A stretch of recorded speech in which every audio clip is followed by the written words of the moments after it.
Madam President, thank you for allowing me to address the Security Council. I thank Madam Bintu Keita, the SRSG, and the head of MONUSCO for her briefing. I also thank Dr. Peter Matuki, the Secretary General of East African Community, Ms. Rebecca Kabuo, and members of the Security Council for their statements. Rwanda welcomes the efforts and commitment of regional leaders to find a durable solution to the DRC conflict, especially His Excellency Lorenzo, President of Angola, on the Rwanda roadmap, and the former President of Kenya, His Excellency Uhuru Kenyatta, the facilitator for the East African Community peace process. Madam President, a military solution alone cannot solve the root causes of the security crisis in Eastern DRC and the Great Lakes region. All countries in the Great Lakes region understand that peace in one country depends on peace in the other. Hence, the regional Rwanda and Nairobi mechanism are essential processes that need shared commitment and political will to be fully implemented, as well as the support and understanding of the international community to ensure sustainability. As a member of the region, Rwanda remains committed and fully supports the ongoing regional peace processes.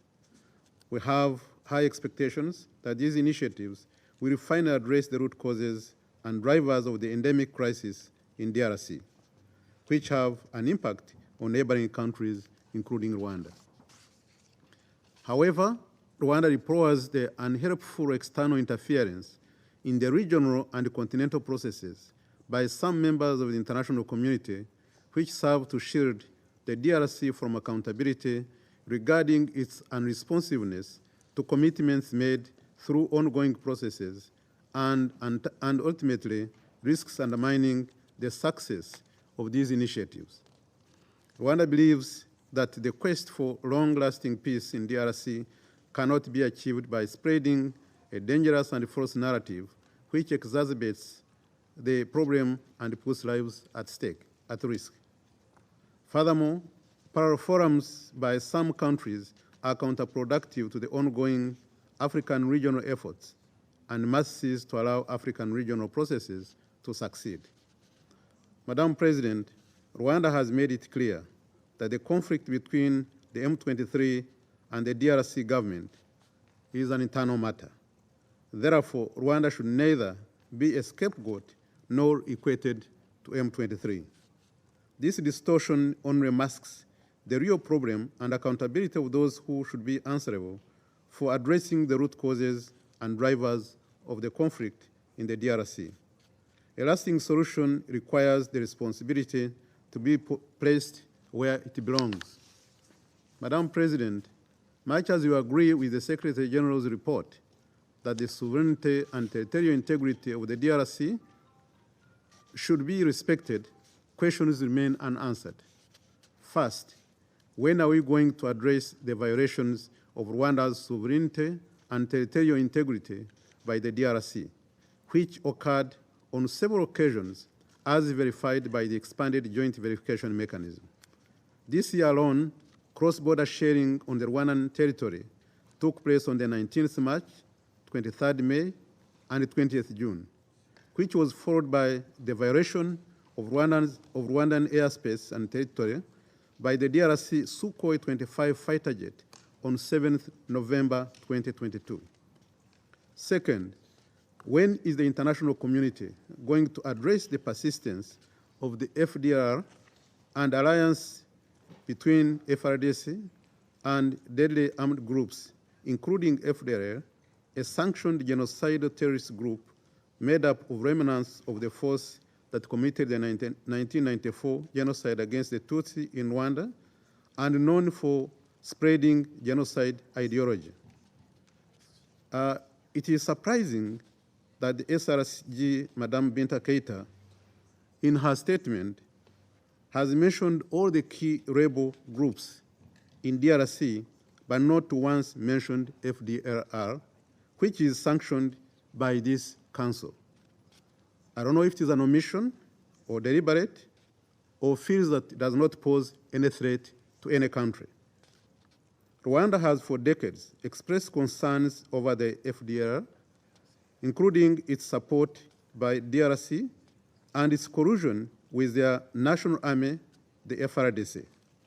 This alliance between FRDC and FDLR was responsible for several attacks on Rwandan territory and skirmish attacks that claimed the lives of innocent civilians. Madam President, Eastern DRC has more than 130 armed groups, actually 132 in the last count, both local and foreign. Still, the international community remains concerned with only one armed group and ignores the rest, many of which are far more dangerous, including FDLR, a genocidal force that was sanctioned by this Council. As mentioned above, military capabilities alone are not enough to resolve the problem in DRC.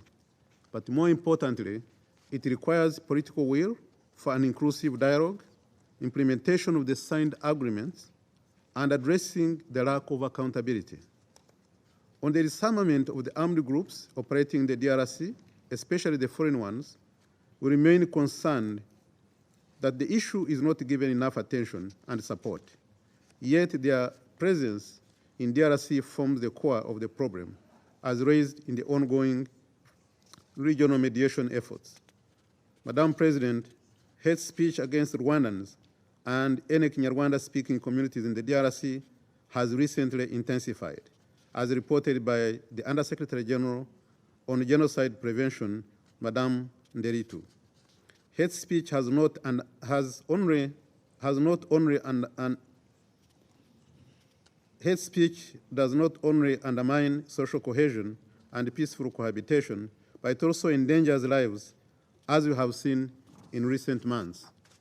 But unfortunately, hate speech is becoming a way to gain political power and therefore a reason to perpetuate this violence against ethnic minorities. In this regard, the issue of ethnic minorities and ethnic cleansing must be a top priority on the UN Security Council's peace agenda on the DRC. Madam President, we are appalled by the silence of this Council on the hate speech, xenophobia, and the killings targeting the Congolese Tutsi population, which has escalated. On this note, we thank the Secretary General's Special Advisor on the Genocide Prevention, the Undersecretary Alice Nderitu, for condemning and pointing out these ongoing atrocious crimes. We also thank Kenya on behalf of the A3 to elaborate on this issue of hate speech in their statement of today. You have all heard the call of DRC political leaders, military leaders, church leaders, and civil society calling for the killing of what they call enemies, traitors, infiltrators, unwanted, or foreigners. Rwanda calls on the elected members of this Council, particularly the A3, to not ignore the incidents of atrocities and crimes against humanity committed against people because of who they are, how they look, or their ethnic group. This Council should never again allow itself to reproduce the silence of the Council 28 years ago, which passively watched the rapid, systematic, and most widely broadcasted genocide that took over 1 million human lives in Rwanda. During that time, 28 years ago, only 3 elected members of the UN Security Council, namely Czech Republic, New Zealand, and Nigeria, spoke out while other council members remained silent in order not to anger the genocide regime. Finally, Rwanda reminds the Council that there are over 80,000 Congolese refugees living in the refugee camps in Rwanda, many for over 20 years. When will these refugees be allowed to safely return to their homes and finally live dignified lives in their own country? Madam President, let me conclude by reiterating the need for a holistic approach to address the endemic crisis in the DRC and call for the recommitment to the peace, security, and cooperation framework for the DRC and the region for a long-lasting solution. In the same vein, Rwanda calls upon the DRC government to honor the various regional peace agreements that have been established to restore order and stability in the region. I thank you for your kind attention.